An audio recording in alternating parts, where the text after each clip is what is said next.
What is going on, guys? Jason Burke here, Styles Clash for life, coming at you on YouTube, and today I've got some football focus. NFL free agency is a national holiday in my house. I'm so excited for Wednesday. As I record and post this, free agency kicks off this Wednesday, which is 4 days away. We're Sunday here. In just 4 days, the free agents are officially allowed to sign. The tampering period starts tomorrow, so we'll start seeing some of the dominoes fall tomorrow. But Wednesday is the official day they can sign with their new teams. And it's one of the big kickoffs to the big offseason where the draft comes up and all that. I've already done some the Steelers free agents. So if you guys want to see that, go back and check it out. I listed all of our free agents, who we should keep, who we should let go, who we should prioritize the most, and why. So I've got a detailed Steeler free agent video, but I have not done one yet for Steelers potential free agent targets. Now, first of all, please excuse me. I had a dental procedure done a few days ago, so if I talk a little mush mouth and I'm biting my stupid teeth, please forgive me. But I wanted to talk about the guys Pittsburgh could feasibly sign. Now, right now, we're still kind of in the hole with our salary cap, but we're cutting guys. We've already let William Jackson III go and saved $12 million. More cuts are going to come. Pittsburgh should be, after all their kind of expected cuts, we should be sitting somewhere around $32 to $34 million to be able to spend this offseason once we get through our cuts and restructures. So we're sitting at about 32 to 34 million. And the most important thing we have to do is prioritize our own guys. Again, I already talked about the guys we should prioritize. But if we're looking at kind of our big name free agents, you really want to get back at least one safety, Edmonds or KZ. You want to get back Cam Sutton as a high-end priority. You want to try and get back the entirety of the defensive line, including the signing from last year, who I'm losing his name right now, but you really want to get him back. You want to prioritize the guys that are already under the roster, Spillane, guys like that. So when it comes to that, you're going to not have as much money to spend. So everyone that's out there saying, oh, sign Orlando Brown from the Chiefs, go sign Bobby Wagner, go sign all these guys, we don't have these 5-year, $90 million deals to spend on guys. So I'm going to be realistic here and breaking down the four most important positions of guys we want to upgrade for. You know, we want to sign guys that are going to fill out the roster and be good depth pieces and be upgrades over the guys we currently have. You want to try to get some veterans on team-friendly deals so that you're able to, pad your roster out smartly. Obviously, you're going to draft the biggest areas of need, but you want to sign some veterans while the rookies come along. You don't want to just rely on 7 rookies to come in next year and be starters. You want to make sure you have veteran guys who can start in the meantime or be good depth for guys when they get injured. So I'm looking at offensive tackle, defensive tackle, inside linebacker, and cornerback. Those are our 4 biggest areas of need. And we're going to address those in the draft, but I want to get some guys on the roster that can help us now at a reasonable price we can actually afford to bring in. So let's look at some reasonable ones. Offensive tackle, obviously the big one in the media has been Taylor Lewan from Tennessee. He's been hurt the last couple of years, especially last year he was hurt, but he's been a Pro Bowler. He's been around for a while. He wants to win, so I think he'd be able to come in on a 1-year deal fairly cheap. He said he wants $10 million for 1 year. I could see us getting him at $8 million. He's been very public in talking about the Steelers on podcasts. He really wants to come in here. He seems like he likes the organization. He's got some physical mentality. One of the biggest roadblocks has been the TJ Watt issue. So Taylor Lewan apparently spit in TJ Watt's face during a confrontation in one of their games, and they have been going back and forth on podcasts, not wanting to talk about each other. Taylor's talked about TJ and admitted that he was wrong in what he did. TJ's not wanted to hear it. He's not a fan of Lewan. Obviously, if Watt doesn't like you and he's the best player on this team and he's the defensive captain, you're going to have a hard time getting in.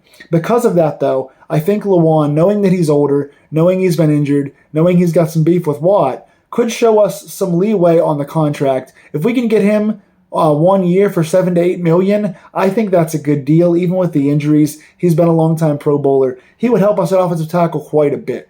He'd be quite an upgrade for us from Dan Moore and Chuks Okorafor. I would look at him, and if we cut Chuks Okorafor, we're going to save $8 to $10 million on his contract this year. So even though Lewan's been more hurt than Chuks has, and Chuks was reliable this year in his best season, I think Lewan's an upgrade. And we could basically sign him for free if we cut Chuks. So that could be an option.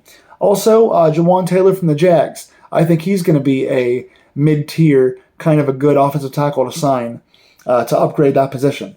Another quick additional throw-in that I put in here was Ben Powers, the guard from the Ravens. He's not a tackle, obviously, but we could use upgrades at guard as well. Kevin Dotson needs someone to, at the very least, push him. He had one really good year and has not been great since. We need another guard here alongside James Daniels, so Ben Powers could be the guy. I think he's going to want a little too much money, so I don't know if that position is going to be upgradable right now, but if we get him for a decent price, I think Ben Powers will be a good guard to add to this team, because I don't think we're going to prioritize guard as high as we are tackle. So if you can get somebody cheap that's a veteran, I would say go for it. Defensive tackle, there's obviously we're not going to get a top flight game changer here, but Punta Ford from Seattle has been a guy that's been looked at as potentially a $7 to $8 million guy. Get him on a 1 or 2 year deal. He's been very productive. He's a big guy. He's athletic for his size. He clogs up a lot of space. I like Punta Ford. He pushes the line back. He's a good run stuff guy. I think he's somebody that can really make a difference for us and be that D tackle if we're not going to target that in the early rounds of free agency. Obviously, we're still trying to figure out what to do with tackle, with Wormley kind of being a flex guy who could be out this year. Obviously, we have a draft pick from last year that we're looking at. So there's still some people on this team to look at for that spot. But I think having a guy you can trust in that spot right now while you figure out if DeMarvin Leal can play inside or if he has to go outside, I think he's a good fit for us. Also, Dalvin Tomlinson from Minnesota. I think he could be somebody you get pretty cheap, who's been productive for a long period of time. Or Linval Joseph. I think he's the most affordable. I think you get him on like a 1 year, $2 to $3 million deal. So at the very most, you go 2 years, anywhere between $5 and $6 million. I think you get again an aging player, but a proven veteran who can play pretty well on a cheap deal. So it doesn't hurt to sign one of those guys for a few $1 million. And if it goes wrong, you've given your rookies more time to progress. So I like that deal. Inside linebacker, I've got 3 that are kind of out of reach for us, and then 2 that are feasible and possible for us.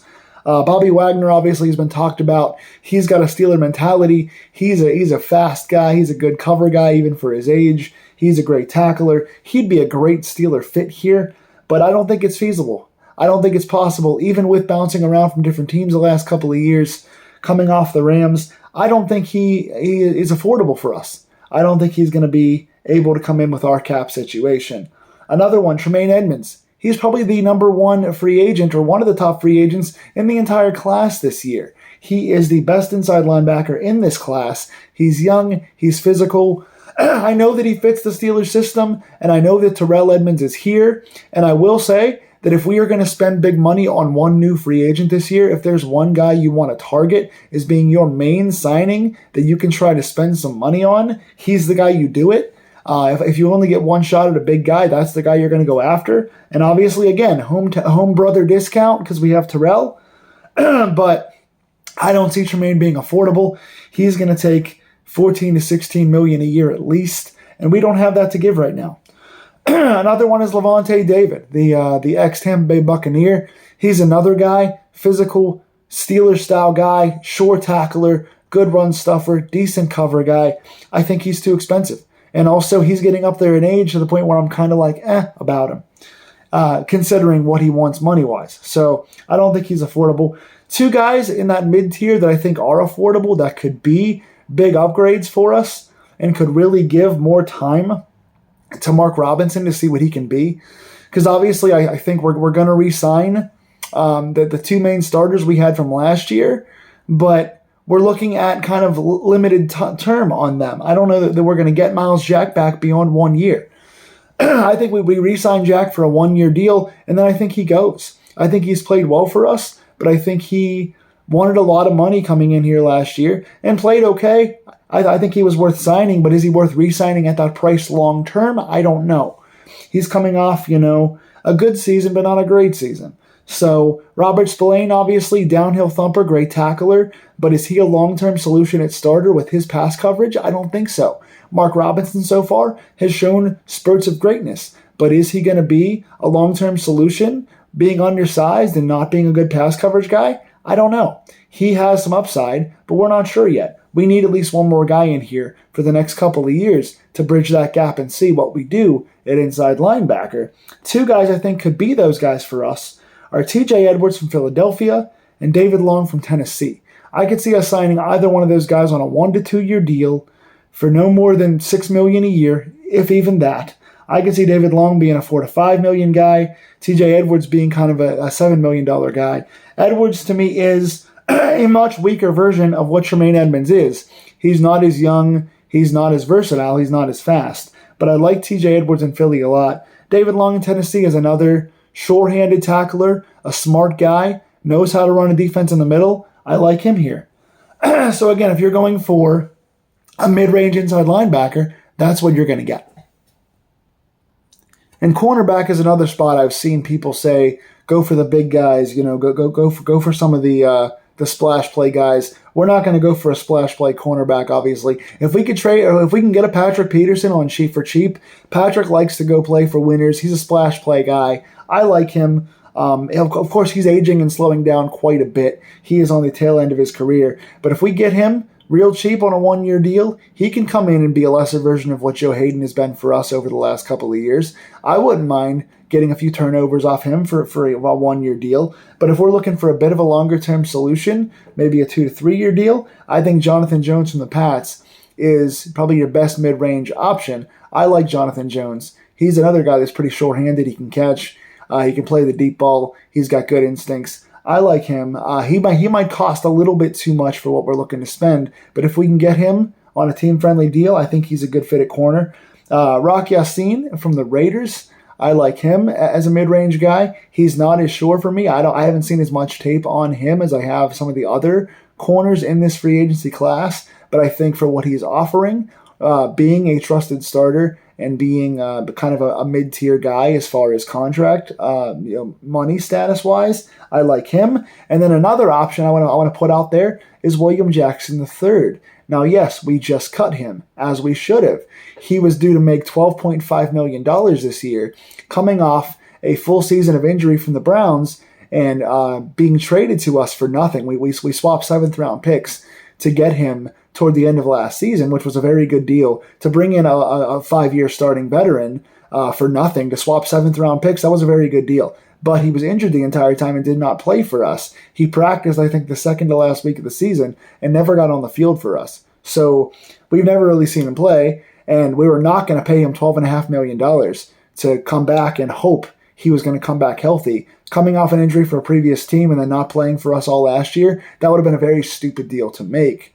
So saving that money was very smart. But if we could bring him back on a much cheaper deal, kind of a restructure of note to cut somebody and bring him back on a cheap deal, he is, again, a 5-year starter.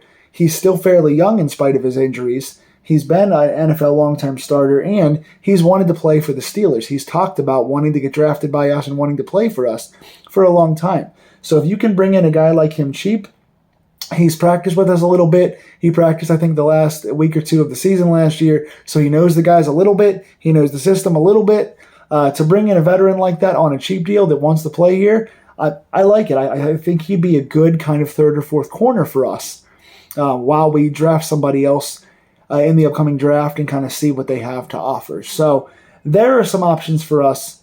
Offensive tackle, D tackle, inside linebacker, cornerback, even a guard I threw in there. We've got some areas to look at. Now, again, we've got 4 picks in the top 80 coming up in this draft, 3 in the top 50. I like where we are sitting in this draft. We've got some capital. We're going to have some money once we do all of our cuts and restructures. So look for the Steelers to sign some kind of veteran guys. We don't go after a lot of splash play guys. Our biggest signing last year was James Daniels. We signed a bunch of kind of mid-tier, solid, trustworthy guys at good prices. We're not going to sign any big-name free agents. We're not going to trade the house for anybody. But these are guys on this list that are aging veterans who have been long-term starters, who fit our system, who could be coming in on team-friendly deals. So what do you think of my list here? What do you think of my options? Tell me in the comments down below. Did I miss any? Are there any reasonable signings you think we should go after? If there are any big names, if there's one guy you think we should go after, like a Tremaine Edmunds, who do you think that person is and why? Tell me in the comments below what areas you'd prioritize. in free agency. And please like, share, and subscribe this video. And again, if you want to see my Steeler free agent video on who we should resign from our team, go back and check that out, and then come back to us on Wednesday. If Pittsburgh makes any signings this week, Wednesday, Thursday, or Friday, I will come back with free agency videos like I did last year, recapping our signings and how it's going to affect our team. Stay in touch, stay tuned, have a good offseason, go Steelers.